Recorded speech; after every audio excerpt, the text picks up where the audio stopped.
eyesight for spotting their prey, sharp talons at the end of their powerful feet for seizing their prey items, and a curved or hooked beak for tearing their prey items apart. Now guys, it is for those sharp pointy features that we do ask that you please remain in your seats throughout the show. Some of the birds will be flying right over your heads at some stages, and we just don't want any collision. Crested sea eagle making a grand entrance. Here she comes. Woohoo! So being a white-bellied sea eagle, the name kind of suggests where they like to hunt. They absolutely love grabbing fish from the very surface of the water.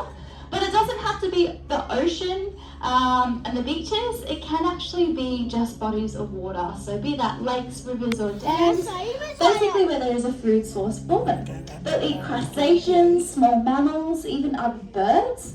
But I have seen photos of sea eagles with some really weird things in their feet. I'm talking little penguins and little feral piglets and even fruit bats. So food's food for a sea eagle. They'll grab whatever's going. Often the Brisbane River is a bit too murky for them and they can't actually see the fish even with their eagle eyes. So they have actually prey switched and will grab the food on the wing. Now the reason he does this is because these black kites, they can be seen flying with hundreds of other kites. So they don't want to be the slacker that's sitting in a tree, eating the insect they just caught, or else they might miss out on more food. So they've got to be able to gobble it down and keep on hunting. So they'll hunt around tips, abattoirs, dumps, basically wherever there is a free food source, even around picnic areas. Even in other countries, they've been seen to be hanging around where there's water and a bit of food. They'll drop a bit of food on the surface and grab a fish. So if you're looking for an intelligent raptor, it's these guys. These guys are so switched on. Now guys, we're going to do something cool in a minute. Zoe's doing such a good job flying over your head, so grab a seat if you haven't already got one. These guys hang around bushfires and they look for a free feed. So that might be anything that's perished or actually escaping from the family. So the first thing you notice about her is that beautiful love heart face. Now that's not just there to look pretty, it does actually serve a purpose. She has phenomenal hearing.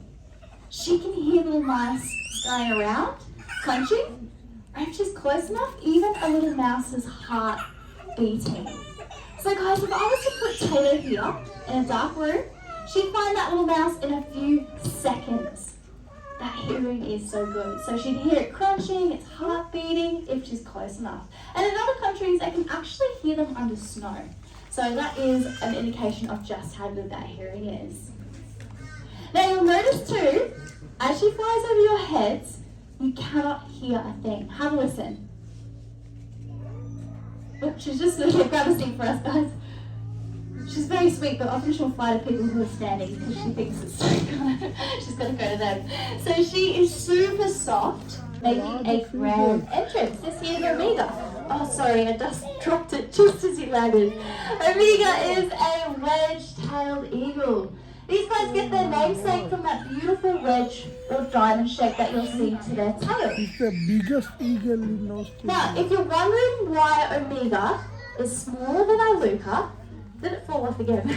It's because it is the females that are the large ones when it comes to raptors. So Omega is about 2 kilograms, whereas a big female would be about 5 kilos and have a 2.5 meter wingspan.